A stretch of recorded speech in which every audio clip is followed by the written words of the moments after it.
Good evening, everybody. Okay, thank you. So Ray, you had another third fastest stoppage in PFL history. How do you feel about that, and how do you rate the performance of the lightweights and the featherweights tonight? I thought everybody came out to finish, or came out to fight. Normally, you put fights together and you hope that everything falls together. You know what I mean? And I thought everybody fought well.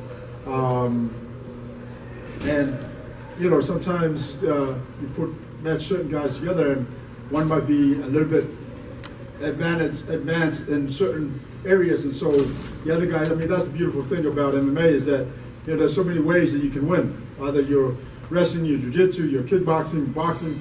So, yeah, we saw a lot of that tonight, and so really happy with the outcome of the show tonight. And what did you think of Lance Palmer and Chris Wade's performances tonight? I thought they all fought well.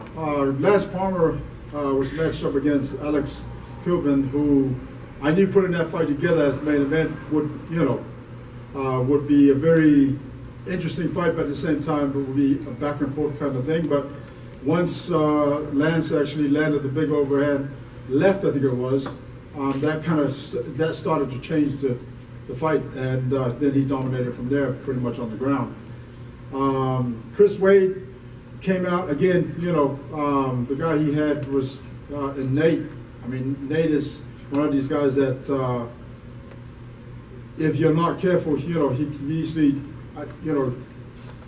hurt you by stand up or take you down and submit you. So he had to be very careful on that. And again, I think everybody was evenly matched. Some guys came out and put on amazing finishes, and other guys were, the fights were back and forth kind of. So all in all, it was good.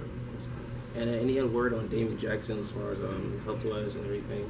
I believe his CAT scan came out. Everything's okay, so he'll be good. But I'm not sure exactly what his suspension would be from the commission. I gotta double check that and then take it from there. But I'm assuming he's gonna be okay. Right. How did the second pairings go for their second regular season match? Is it winners fight winners or winners fight losers, or is it just matchmaking? It's just matchmaking. It depends on, because as you know, there's 12 fighters per division. In the women's division, a little bit different. There's only 8 there. So if 6 guys come through and have points, I got to match like 2 losers together, 4 fights. So 2 fights of 2 losers against each other, so that we got to have so that we get 8 guys that make it to the playoffs.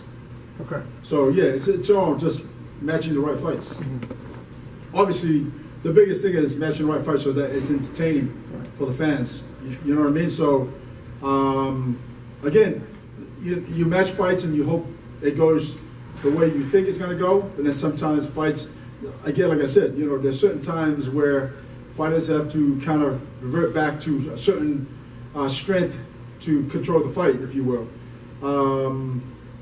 And some fights are going to be amazingly exciting, and some fights is not going to be like that. That's the fight game. Did you think in Harrison Pettis' fight, did you think the ref should have stood them up? 100%. I thought the referee did a horrible job.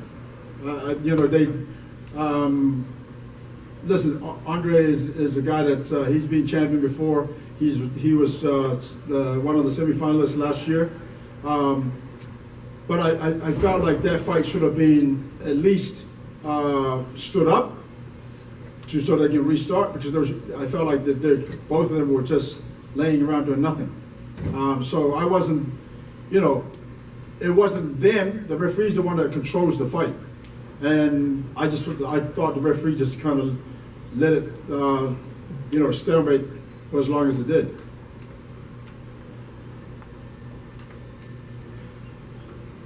Anything else for Ray? Good. Thank you, guys. Thank you, Rich.